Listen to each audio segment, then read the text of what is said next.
Well, so Ryan Walters in a noisy Seoul World Cup stadium along with Paul Mead. Hello there. It's been a little while since we've done one of these. It is indeed, yes. Yeah, but we're here today for the super match between FC Seoul and Suwon from Bluewings. And, well, as has been the case in recent years, these two teams aren't necessarily where they're used to being in the K-League table, but there is a lot on the line today. Oh, this is a huge game of football. It's a huge day, actually, for the wrong end, so to speak, of the K-League 1, because the bottom four are all in action and all playing each other. And whatever happens here, whatever happens in Busan between Busan Ipark and Incheon United also will have impact on these two teams here today as well. So huge game, huge afternoon for K-League. Yeah, and it's been a long time since Suwon's got a win in this rivalry in general, especially in the league. There was a famous FA Cup win here, which you saw. Yeah. But it's been a really, really long time since they got a win, and it looked like they might have gotten a win last time out. But that match was absolutely insane last time. That was crazy, yeah. 3-3 it ended, and Seoul were 3-1 down at half-time. Yeah. Suwon scored two quick-fire goals just before half-time. Adam Taggart with a brace, and then Kim Gunning as well. But then Seoul fought back in that second half, and it looked like they might have gone on and go and found the winner themselves. They didn't, but it was an entertaining game. It was a super match. And as it has been often over the past few years, the first one of the season was a draw, which suggests that today somebody might win. Let's hope that that's the case. I don't think 4-3 is too much to ask for. Please. We'll see, but I mean, that does lead into the questions. Is this going to live up to the name? Is this going to be a super match today? You know what's interesting, because I think this game in particular, because it is called the super match, because it is got a lot of hype around it, a lot of history as well, that it is judged differently to other derbies in K-League. If, say, for example, let's take the East Coast derby, if it's not a high-scoring game, but one of the teams gets a win, that's the focus. Right. If any of these teams win here between Seoul and Suwon, that isn't what's been talked about. It's whether it was a good game or not. Exactly. Now, there have actually been quite a lot of goals in the last 10 meetings between these two teams. Now, in the last 10 meetings, there have been 31 goals in super matches and 30 in the East Coast derbies over the last 10 East Coast derbies. So, although super match has been in for some criticism over the past few years, it is still an entertaining spectacle. I think that 0-0 draw 2 years ago, people just can't seem to forget that one. Yeah, that one does kind of seem to stick in the mind. And like you say, I kind of wish that one from this year, that 3-3, which was highly entertaining all over the place. And we saw the emergence of some of the players from FC Seoul specifically that we were kind of hoping to see. Chong Young-hook had an amazing game that game. And the lineup should be out soon, so hopefully we'll see him out there today. But speaking of this match with rivalry, this is the 91st super match coming in today, and it's pretty even. It is very, very even. 32 wins each and then 24 draws, and it's going to be a good game, I think, because they both need the win today. Yes, absolutely, because those of you tuning in that don't know about what's happening here, if FC Seoul win, they're into the top 6. Yes. And that then would mean that Suwon would lose, and they would remain maybe just 3 points ahead, or maybe even tied on points with Incheon United, depending on what happens later today. So even though this isn't for a title, this isn't for an ACL spot right now, there's a ton on the line in what's going to be the final super match, maybe. Possibly, yeah. If FC Seoul gets into the top half. So this is a really big game for these guys. It is, and it's also a chance for Suwon to put some pressure on Incheon, because they play just a little bit beforehand. You know, the Incheon game starts at 7 o'clock here, Korea time, and Incheon have been playing with a little bit of freedom, but how will they do if Suwon win, knowing that they have to go to Busan and get something there? So, yeah, as I said, the bottom four are all in action against each other. Huge afternoon ahead of us. Yeah, and in order for Suwon to do that, as we mentioned, they'll have to do something they haven't done here in a real long time. Yeah, the last Suwon win at Sangam in the league dates back to 2014. That's 8 visits to the capital in the league.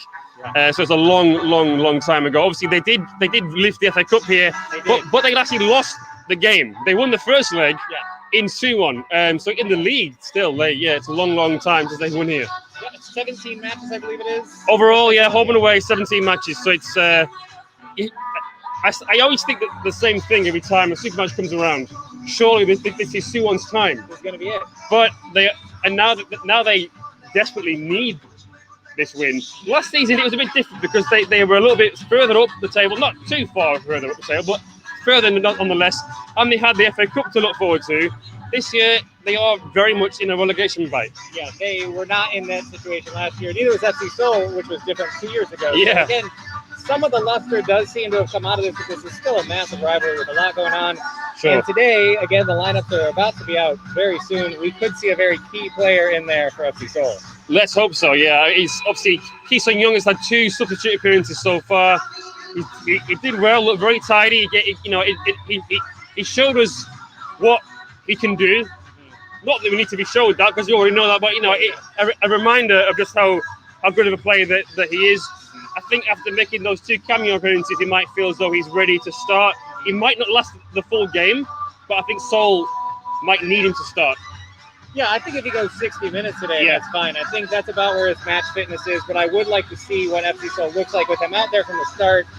He has been a really good engine in the midfield. Like you say, obviously we know his qualities, but especially with Han Chan-hee out for FC Seoul, you kind of want to see Lee Sung-yu kind of go and do his thing, maybe move a little bit further forward, Yeah. and that's where we can see Ki Sung-young play the 6 that he plays Right. at an international level. Right. See him do that and see what he can get there. Will we see that, and what do you think are the keys overall for FC Seoul today? Well, Seoul basically need to stop conceding from set pieces because they've conceded 4 of their last 5 from set pieces. Let's say Han Sung-yu. Han Sung-yu.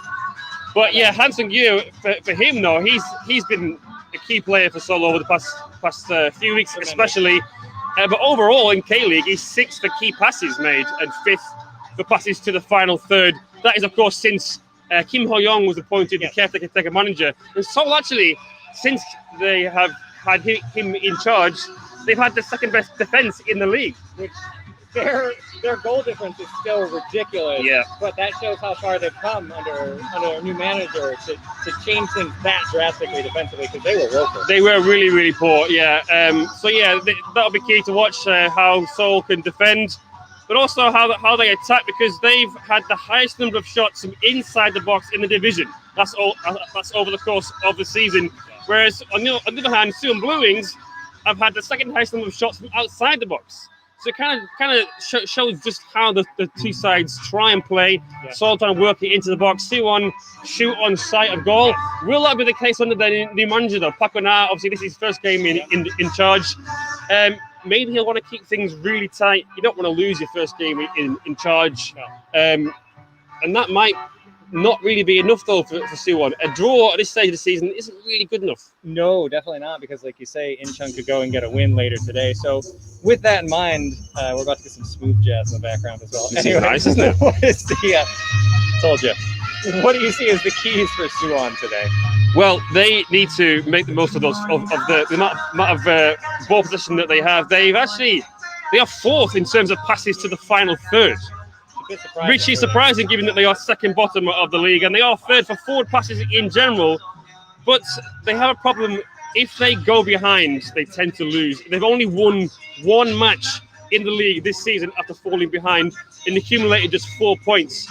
So they need to be a bit more resolute. But if they can make the most of the chances that they do create with those balls played into the final third, then they might have a chance. But I do think that they'll be a little bit more conservative, especially in the first period, because new manager, they just don't want to lose this game.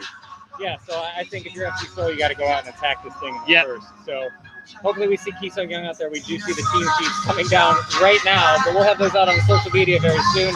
In the meantime, if you have any questions, comments, or reactions to this match or any of the other events going on throughout K-League today, get those in the comments. We'll be back at full time after watching this one as the other matches are kicking off elsewhere. But it should be a fun one. It's streaming live on all sorts of platforms throughout the world. So get this one in front of your face. It should be a fun one. We'll see you soon.